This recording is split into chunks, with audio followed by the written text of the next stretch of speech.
Hello friends, आप सब लोग कैसे हैं। उम्मीद करती हूँ आप सब लोग अच्छे होंगे, ठीक होंगे और घर पर होंगे। So be at home and be safe. स्वागत करती हूँ आप सब लोगों का आपके अपने यूट्यूब चैनल पर, जिसका नेम है बंसल एजुकेशन हब। फ्रेंड्स, अगर अभी तक आपने मेरे चैनल को सब्सक्राइब नहीं करा है तो फटाफट से सब्सक्राइब कर दो और साथ ही साथ बेल आइकन को भी प्रेस कर देना, ताकि मैं आगे जितने भी वीडियोस डालूँ उसकी नोटिफिकेशंस आपको जल्दी जल्दी मिल जाएं। एंड फ्रेंड्स, अगर अभी तक आपने मेरी इस वीडियो को लाइक नहीं करा है, शेयर नहीं करा है, तो जल्दी से ना लाइक का बटन दबा दो और साथ ही साथ शेयर कर दो अपने फ्रेंड सर्कल में और फेसबुक पे, या जो भी आपके जितने भी फ्रेंड्स हैं उनको, ताकि वो लोग भी इस वीडियो का बेनिफिट उठा सकें। तो फ्रेंड्स, आज की जो वीडियो है वह क्लास 11th के लिए, जिसमें मैं माइक्रो इकोनॉमिक्स के बारे में आपको बता रही थी। माइक्रो इकोनॉमिक्स हम लोगों ने सेकंड चैप्टर स्टार्ट कर दिया था, दैट इज कंज्यूमर इक्विलिब्रियम के ऊपर। उसमें मैं आपको बता चुकी हूँ कि टोटल यूटिलिटी क्या होता है, यूटिलिटी क्या होता है, मार्जिनल यूटिलिटी क्या होता है एंड ऑल। एंड हमने अपनी लास्ट वीडियो में डिस्कस करा था कि law of diminishing marginal utility क्या होती है। सो फ्रेंड्स, अगर आपने ये सब टॉपिक कवर अप नहीं करे हैं और आप चाहते हैं कि आप इन्हें पढ़ें, तो जल्दी सी ना मेरी वीडियोस पे जाना, सर्च करना बंसल एजुकेशन हब, एंड आपको वहाँ पे मेरी सारी की सारी वीडियोस मिल जाएंगी। सो फ्रेंड्स, आज की वीडियो को स्टार्ट करते हैं।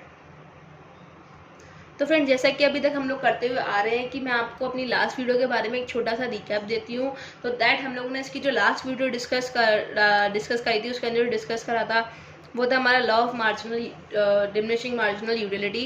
फ्रेंड्स, मैंने बताया था कि ये लॉ क्या स्टेट करती है, that law of diminishing marginal utility states that as we consume more and more units of a commodity, जैसे जैसे जैसे हम ज़्यादा से ज़्यादा एक यूनिट्स कंज्यूम करते जाते हैं किसी भी कमोडिटी की, वैसे वैसे जो यूटिलिटी है, यूटिलिटी बोलो या सेटिस्फेक्शन बोलो, हमें हर एक यूनिट से जो मिलती है सेटिस्फेक्शन, वो क्या होती जाती है, डिक्रीज होती जाती है। क्या होती जाती है, डिक्रीज। कहने का मतलब ये है कि जैसे जैसे हम लोग किसी भी कमोडिटी की यूनिट्स को कंज्यूम करते जाते हैं और हर यूनिट को जैसे जैसे हम कंज्यूम कर रहे हैं, उस हर यूनिट के साथ हमारी सेटिस्फेक्शन है, हमारी जो यूटिलिटी है, वो क्या होती चली जाती है, डिक्रीज करती चली जाती है। देन फ्रेंड्स, हम लोगों ने डिस्कस किया था अजम्पशंस लॉ के, यानी कि डिमिनिशिंग मार्जिनल यूटिलिटी के लॉ है, उसके अजम्पशंस को हमने डिस्कस करा था। जिसमें मैंने आपको बताया था कि इसके 10 अजम्पशंस है। पहला अजम्पशन है हमारा continuous consumption, then no change in quality, consumption of reasonable quantity, then mu of money remains constant, perfect knowledge, independent utils, rational consumer, fixed income and prices, monetary measurement of utility, cardinal measurement of utility. These are the 10 assumptions जो diminishing marginal utility में है।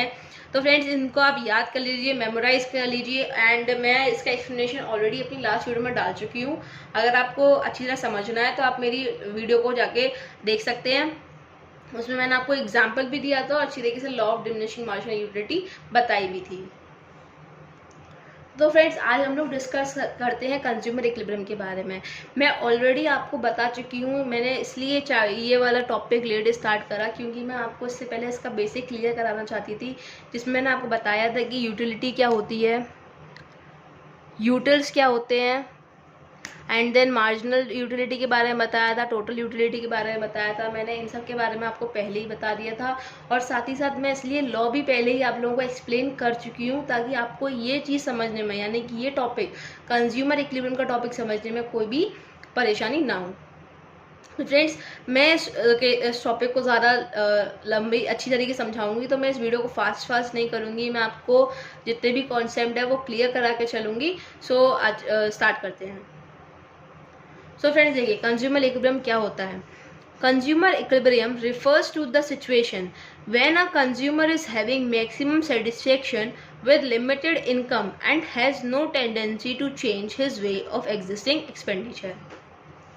Simple सी बात है, आप लोग अगर पढ़ेंगे तो आप समझ जाएंगे कि जो कंज्यूमर इक्विलिब्रियम है वो क्या रेफर करता है, वो सिचुएशन, यानी कि वो सिचुएशन जब एक कंज्यूमर को क्या हो जाता है, मैक्सिमम सेटिस्फेक्शन। क्या होता है, maximum satisfaction with limited income, यानी कि जो उसकी इनकम है वो चेंज नहीं हो रही है, लिमिटेड है, एंड हैज़ नो टेंडेंसी, और उसकी कोई इच्छा नहीं है टू चेंज, बदलने की, his way of existing expenditure, जो वो एक्सपेंडिचर कर रहा है या अभी तक करता हुआ आ रहा है, उसे ना तो उस एक्सपेंडिचर को चेंज करने की कोई इच्छा है, ना वो चेंज करना चाहता है। यानी कि कंज्यूमर इक्विलिब्रियम क्या है, वो रेफर करता है कंज्यूमर की वो मैक्सिमम सेटिस्फेक्शन, यानी कि वो सिचुएशन जब उसे मैक्सिमम सेटिस्फेक्शन मिल रही है, वो स्टेट ऑफ रेस्ट, क्या, वो स्टेट ऑफ रेस्ट जो कंज्यूमर चेंज नहीं करना चाहता, जो कंज्यूमर को चेंज नहीं करना चाहता, बिल्कुल भी चेंज नहीं करना चाहता, यानी कि जो कंज्यूमर को मैक्सिमम सेटिस्फेक्शन मिल रही है वो भी एक लिमिटेड इनकम के साथ, और उसकी कोई इच्छा नहीं है कि जो वो एक्सपेंडिचर अभी तक करता हुआ आ रहा है वो उसे चेंज करें। तो आप इसे याद कर लीजिए, मेमोराइज कर लीजिए, बहुत इजी डेफिनेशन है। That is consumer equilibrium refers to the situation when a consumer is having maximum satisfaction with limited income and has no tendency to change his way of existing expenditure. Consumer को क्या हो रहा है, maximum satisfaction हो रहा है, वो भी उसकी लिमिटेड इनकम के साथ, और उसकी कोई इच्छा नहीं है कि वो अपने एक्सपेंडिचर को चेंज करने की, या तो ना वो सोच रहा है ना वो चेंज कर रहा है। तो वो किस सिचुएशन को रिफर करती है, कंज्यूमर इक्विलिब्रियम? कंज्यूमर इक्विलिब्रियम उस सिचुएशन को रेफर करती है जहां पर कंज्यूमर को क्या हो रहा है, मैक्सिमम सेटिस्फेक्शन हो रहा है, वो भी उसकी लिमिटेड इनकम के साथ, और जो वो एक्सपेंडिचर उस कमोडिटी पे कर रहा है या जो खर्चा वो कर रहा है उसे चेंज करने की कोई भी इच्छा नहीं है, कोई टेंडेंसी नहीं है। ठीक है फ्रेंड्स, तो देखिए कंज्यूमर इक्विलिब्रियम के अंदर हम दो चीज़ों को ज़्यादा डिस्कस करेंगे। इसके अंदर दो सिचुएशंस हैं जिनको हम डिस्कस करेंगे। That is consumer spends his entire income on single commodity. जो कंज्यूमर है वो अपनी पूरी इनकम यानी कि एंटायर इनकम किस पे कंज्यूम कर रहा है, स्पेंड कर रहा है, सिंगल कमोडिटी पे, यानी कि पूरी इनकम को एक्सपेंड कर रहा है, खर्च कर रहा है किस पर, सिंगल कमोडिटी पर। किस पर कर रहा है खर्च, सिंगल कमोडिटी पर, एक ही कमोडिटी पर पूरा वो खर्च कर रहा है, जितने पैसे कमा रहा है वो पूरे एक ही कमोडिटी पे खर्च कर दे रहा है। देन हमारा दूसरा पॉइंट क्या कहता है, consumer spends his income on to commodities. जब वो जो अपनी जो इनकम वो कमा रहा है वो किसी एक पे ना करके दो कमोडिटीज पर खर्च कर रहा है। किस पर कर रहा है, दो कमोडिटीज पर खर्च कर रहा है, लाइक एक्स और वाई। यहाँ पे केवल वो एक्स पे खर्च कर रहा था, जितनी भी उसकी इनकम है वो केवल कंजम्पशन पे किस पे खर्च कर रहा था, एक्स पर। यहाँ पर एक्स पर भी कर रहा है और वाई पर भी कर रहा है। ठीक है, सो फ्रेंड्स अब देखिए मैं आपको आज शायद पढ़ाऊंगी सिंगल कमोडिटी के बारे में, क्योंकि अगर मैंने टू कमोडिटी को स्टार्ट करा तो वीडियो काफ़ी ज़्यादा लंबी हो जाएगी एंड आप लोग बोर हो जाएंगे। सो उसको हम नहीं कंटिन्यू करेंगे, मैं उसको अगली वीडियो में लेके आऊँगी। आज हम केवल सिंगल कमोडिटी के बारे में डिस्कस करेंगे। सो देखिए फ्रेंड्स, इक्विलिब्रियम कंडीशन। अब देखो इक्विलिब्रियम कंडीशन कब होती है, मैं इस टॉपिक पे बाद में आऊँगी, सिंगल केस ऑफ कमोडिटी। पहले आप ये जान लीजिए कि कंज्यूमर की इक्विलिब्रियम कंडीशन कौन सी होती है, ऐसा कौन सा कंडीशन होता है, ऐसा कौन सा पॉइंट होता है जहाँ पर वो क्या हो जाता है, इक्विलिब्रियम हो जाता है, यानी कि इन स्टेट ऑफ रेस्ट आ जाता है, कोई भी चेंज नहीं चाहता अपनी इसमें स्टेट में। तो देखिए consumer is in consumption of single commodity, यानी कि केवल सिंगल कमोडिटी की बात हो रही है। Will be in equilibrium when, कब होगा, जब MUX इक्वल टू PX। अब ये MUX और PX किया है तो मैंने बताया कि MUX जो है वो है मार्जिनल यूटिलिटी, ठीक है, और P का मतलब क्या है, प्राइस। यहाँ X क्या है, हमारी कमोडिटी। क्या है X, हमारी कमोडिटी, यानी कि marginal utility of X is equal to price of X। ये सिचुएशन होती है जब कंज्यूमर इक्विलिब्रियम स्टेट पर आ जाता है, यानी कि जो कंज्यूमर को सेटिस्फेक्शन मिल रहा है, जो कंज्यूमर को सेटिस्फेक्शन मिल रहा है वो किसके इक्वल होता है, उसके प्राइस के इक्वल। फॉर एग्जाम्पल आपको देखिए, आपने किसी चीज़ में पैसे लगाए, आपने इन्वेस्ट करा, आपने फ़ोन खरीद के लेके आए और फ़ोन अच्छा खासा चल गया, 2-3 साल तक चल गया, तो आप क्या बोलोगे, मेरा फ़ोन तो अच्छा खासा चल गया, मतलब पैसे वसूल हो गए, पैसे वसूल हो गए। ऐसी मैं कुछ बात करूं खाने पीने की, तो देखो आप किसी होटल में गए और आपको बहुत अच्छा खाना मिल गया और आपने उसके लिए जैसे कि आपने 400 रुपये का पूरा डिनर ऑर्डर करा और वो ऑर्डर अच्छा, मतलब जो डिनर आया वो बहुत अच्छा निकला और एकदम टेस्टी, तो आप क्या बोलोगे, खाना बहुत अच्छा था, मेरे तो 400 रुपये वसूल हो गए, यानी कि जितना मैंने इन्वेस्ट करा वो क्या हो गया, वसूल हो गया, आपको सेटिस्फेक्शन मिल गई। दैट इज कि आपकी जो सेटिस्फेक्शन है वो किसके बराबर हो गई, प्राइस के बराबर हो गई। ठीक है, देखो अब जो MU है मैं आपको बता चुकी हूँ, यूटिलिटी की स्टैंडर्ड यूनिट क्या होती है, यूटिल्स। यूटिल्स जो होते हैं वो स्टैंडर्ड यूनिट है यूटिलिटी की, तो MU हमारी किस में मेजर होगी, यूटिल्स में। ठीक है, और प्राइस हमारी किस में मेजर होती है, मनी में। अब जब दोनों की यूनिट्स अलग हैं तो क्या इक्वल हो सकती हैं, नहीं हो सकती। तो फ्रेंड इसके लिए भी एक कंडीशन है, तो देखिए आप हम इसमें क्या करेंगे, हम इसको यूटिल्स को मनी में चेंज करने के लिए क्या करेंगे, हम डिवाइड करेंगे marginal utility of x upon marginal utility of money, या सिंपली हम लिख सकते हैं एम यू एक्स को डिवाइड करेंगे एम यू एम से, यानी कि मार्जिनल यूटिलिटी ऑफ एक्स यानी और marginal utility in terms of money, क्योंकि हम लोगों को यूटिल्स को मनी में कन्वर्ट करना ज़रूरी है जब हम लोग इस सिचुएशन के बारे में बात कर रहे हैं, इस पॉइंट के बारे में बात कर रहे हैं, इस इक्विलिब्रियम पॉइंट के बारे में बात कर रहे हैं। तो एम यू किस में होनी चाहिए, मनी में होनी चाहिए। दो अलग अलग यूनिट्स मेजर नहीं कर सकते हम लोग, इसलिए एम यू को हम किस में चेंज करेंगे, इन terms of money. It should be converted in terms of money, ठीक है।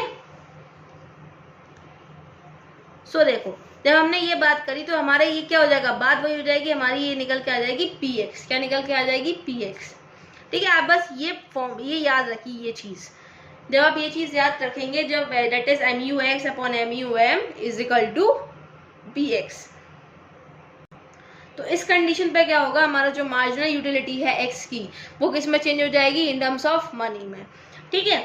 तो आप देखो, जब आपसे एग्जाम में पूछा जाए कि आप इक्विलिब्रियम की कंडीशन लिखो, तो आप ये पॉइंट मेंशन करके आना कि कंज्यूमर की इक्विलिब्रियम किस में हो रही है, M U X is equal to P X में, ठीक है। देन आप इसको आगे एक्सप्लेन और करना कि एम यू एक्स को हम लोगों को किस में कन्वर्ट करना जरूरी है, मनी में, क्योंकि वो एम यू एक्स की यूनिट क्या है, यूटिल्स में है, और प्राइस की यूनिट क्या है, मनी में। हम दोनों की यूनिट्स को इक्वल कर रहे हैं, यानी कि जो मनी में है हम उसे मनी में ही ले रहे हैं, क्योंकि प्राइस को हम यूटिल्स में कन्वर्ट नहीं कर सकते। तो जब हमने इसको यूटिल्स में कन्वर्ट नहीं करा, तो हम इसको आगे एक्सप्लेन करेंगे कि हमने एम यू एक्स को इन टर्म्स ऑफ मनी कैसे ले लिया। तो आप केवल इतनी सिचुएशन लिख के आएंगे तो वो एग्जामिनर भी अच्छा होगा, मतलब खुश हो जाएगा कि आपको कुछ आता है, और आपको शायद जहां आप केवल एक इक्वेशन से आपको 2 मार्क्स मिले थे, वहीं आपको 4 मार्क्स भी वो दे सकता है। तो याद रखिएगा, ये इक्विलिब्रियम कंडीशन कौन सी होती है, जब हमारी मार्जिनल यूटिलिटी प्राइस के बराबर हो जाती है, यानी कि पैसे वसूल वाली बात हो जाती है, ठीक है। सेटिस्फेक्शन जो होता है हमारा प्राइस के बराबर हो जाता है। और हम लोगों का ये हमेशा ध्यान रखना है कि marginal utility in terms of utils measure होती है, इसलिए हम उसे कन्वर्ट करते हैं इन टर्म्स ऑफ मनी। और कैसे कन्वर्ट करते हैं, हम लोग मार्जिनल यूटिलिटी ऑफ एक्स को डिवाइड कर देते हैं मार्जिनल यूटिलिटी ऑफ मनी से, तो हमारी क्या निकल के आती है, पी एक्स, यानी कि बात पूरी यही होगी, लॉर्ड फेयर की इक्वेशन वही बनेगी, ठीक है। अब देखिए फ्रेंड्स, इसमें 2 कंडीशंस और हैं, मैं आपको बताती हूँ इसमें 2 कंडीशंस क्या क्या हैं। अभी तो ये इक्वल है, ये क्या है, इक्वल। अगर आपसे क्वेश्चन पूछा जाता है कि एम यू एक्स अगर बड़ी है पी एक्स से, यानी कि ज्यादा है पी एक्स से, तो क्या है, एम यू एक्स, यानी कि सेटिस्फेक्शन जो हमें डिराइव्ड हो रहा है, ये इक्वेशन है। ये देखिए, अगर आपसे क्वेश्चन पूछा जाता है, अगर पूछ भी लेते हैं कि अगर आपकी जो मार्जिनल यूटिलिटी है वो प्राइस से बड़ी है तो आप क्या करेंगे। देखो सिंपल सी बात है, आप इसको ऐसे लेके चलो, एम यू को क्या लेके चलो, सेटिस्फेक्शन के तरीके से, और प्राइस को प्राइस ही। अब देखो, आपको सेटिस्फेक्शन ज्यादा मिल रही है, प्राइस कम देना पड़ रहा है, तो आप क्या करोगे, आपको देखो कहीं सेल लग रही है, प्राइस कम है और आपको उस चीज से सेटिस्फेक्शन ज्यादा प्रोवाइड हो रही है, तो आप क्या करोगे, उसका कंजम्पशन इंक्रीज करोगे। क्या करोगे, कंजम्पशन को इंक्रीज करोगे, कंजम्पशन को इंक्रीज करोगे। तो यहाँ पे देखो, अब आप देखना, मैंने आपको लॉ ऑफ डीएमयू समझाई थी, उसमें मैंने आपको बताया था कि लॉ ऑफ डीएमयू क्या स्टेट करती है, जैसे जैसे हम लोग किसी भी चीज़ का कंजम्पशन बढ़ाते जाते हैं, वैसे वैसे हमारी सेटिस्फेक्शन क्या हो जाती है, डिक्रीज होती जाती है। तो यहाँ पे देखो अप्लाई हो गई, कंजम्पशन बढ़ रहा है, हमारा सेटिस्फेक्शन डिक्रीज होता चला जाएगा। क्या होता चला जाएगा, डिक्रीज। अब जब हमारा सेटिस्फेक्शन यानी कि एम यू डिक्रीज हो रहा है, तो क्या है, ये अगेन इक्वेशन क्या आ जाएगी हमारी, कि एम यू जो है बराबर हो जाएगा पी एक्स के।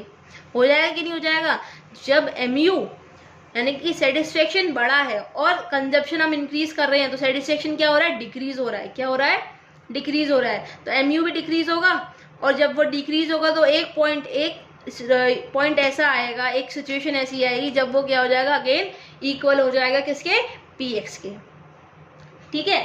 अब हम सेम इसका उल्टा लेके चलते हैं। अगर क्वेश्चन अराइज होता है कि एम यू जो है वो छोटी है पी प्राइस बढ़ा है, यानी कि आपको सेटिस्फेक्शन जो मिल रहा है वो कम मिल रहा है, और जो प्राइस आपको देना पड़ रहा है उस कमोडिटी के लिए वो आपको ज़्यादा देना पड़ रहा है, that is MU is less than PX। तो आप क्या करेंगे, अब ये सिचुएशन क्या होगी, अब इसका पूरा उल्टा हो जाएगा, जो आपने इधर समझा उसका हम उल्टा करेंगे। जब हम लोगों की जो प्राइस ज़्यादा है, हमें सेटिस्फेक्शन कम मिल रहा है, यानी कि हम क्या करेंगे, उसका कंजम्पशन को डिक्रीज करेंगे। क्या करेंगे, डिक्रीज करेंगे। ठीक, अब आपको सोचो जैसे कि लाइक कोई भी कमोडिटी ले लेते हैं जिसका प्राइस क्या है, हाई है, लेकिन आपको उससे सेटिस्फेक्शन क्या हो रहा है, कम मिल रहा है, तो आप उसका कंजप्शन डिक्रीज करोगे, यानी कि अब बहुत महंगी चीज़ है तो आप उसे कभी कभार खरीदोगे, कभी कभार ही तो खरीदोगे। तो हमने क्या करा, उसका कंजप्शन को डिक्रीज करा। ठीक है, जब हम उसके कंजप्शन को डिक्रीज कर रहे हैं, यानी कि उसके सेटिस्फेक्शन को क्या कर रहे हैं, बढ़ा रहे हैं, सेटिस्फेक्शन को क्या कर रहे हैं, बढ़ा रहे हैं। सेम वही केस, जब सेटिस्फेक्शन हमारी बढ़ेगी तो हमारी MU बढ़ेगी, और फिर एक ऐसा पॉइंट आएगा जब हमारी MUX will be equal to price X। समझे? तो ये सिचुएशन है, एक हमारी कौन सिचुएशन हो गई, MU जब हमारी बड़ी होगी किससे, प्राइस से, यानी कि सेटिस्फेक्शन हमें ज़्यादा मिल रहा होगा प्राइस से, तब हमारी एक सिचुएशन हो गई। दूसरी सिचुएशन क्या है, जब हमारी MU यानी कि सेटिस्फेक्शन हमें कम ड्राइव हो रहा है और प्राइस हमारी क्या है, ज़्यादा है। ठीक है, तो इन केस ऑफ जब हमारी MU ज़्यादा है, सिंपल सी बात है, कंजम्पशन को इंक्रीज करेंगे, सेटिस्फेक्शन डिक्रीज होगा, सेटिस्फेक्शन डिक्रीज होगा तो MU भी डिक्रीज करेगी, और एक पॉइंट ऐसा आएगा जो हमारी इक्वल हो जाएगी MUX PX के। देन MUX जो है अगर PX से छोटी है तो हम कंजम्पशन को क्या करेंगे, डिक्रीज करेंगे, सेटिस्फेक्शन को इंक्रीज करेंगे, और हमारी सेटिस्फेक्शन इंक्रीज होगी तो हमारी जो MU है वो एक ऐसे पॉइंट पे आ जाएगी अगेन जब हमारी प्राइस के इक्वल हो जाएगी। तो याद केवल इतना रखना है, आप इसको सेटिस्फेक्शन से याद रखिए। MU बड़ी है तो सेटिस्फेक्शन डिक्रीज करेगा, प्राइस के बराबर रहेगा। प्राइस तो भाई देखता है, हम उसे छेड़ नहीं सकते, वो जहाँ है वो वहीं रहेगा। हम अपनी यूटिलिटी से खेल कर रहे हैं, किससे खेल कर रहे हैं, यूटिलिटी से। देन जब हमारी MU कम है तो हम सेटिस्फेक्शन को बढ़ाते जा रहे हैं, बढ़ाते जा रहे हैं, बढ़ाते जा रहे हैं, एक पॉइंट ऐसा आएगा जब हमारी प्राइस उसके इक्वल हो जाएगी। आई होप सो ये टॉपिक आपको क्लियर हो गया होगा। अगर अभी तक आपको ये टॉपिक क्लियर नहीं है तो फ्रेंड्स आप मुझसे पूछिए, अपने डाउट्स को पूछिए, मैं आपको अगेन एक्सप्लेन करूंगी, कोई प्रॉब्लम नहीं है, कोई दिक्कत नहीं है, आप मुझसे पूछ सकते हैं। ठीक है, और अगर अभी तक आपने मेरी वीडियो को लाइक नहीं करा है, शेयर नहीं करा, जल्दी से ना लाइक कर दो, साथ ही साथ शेयर कर दो अपने फ्रेंड सर्कल में, ताकि उनको भी मेरी वीडियो का बेनिफिट मिले और आपके फ्रेंड्स भी अच्छे मार्क्स लेके आ सकें। सो फ्रेंड्स, हमने बात करी थी कि आज हम पढ़ेंगे सिंगल कमोडिटी के बारे में, तो मैं इसकी अगली वीडियो में आपको उसके बारे में एक्सप्लेन करती हूँ। So thank you very much friends, keep supporting me. मेरे चैनल को सब्सक्राइब कीजिए और साथ ही साथ मेरी वीडियोस को लाइक करें और साथ ही साथ उन्हें शेयर भी करें। Thank you.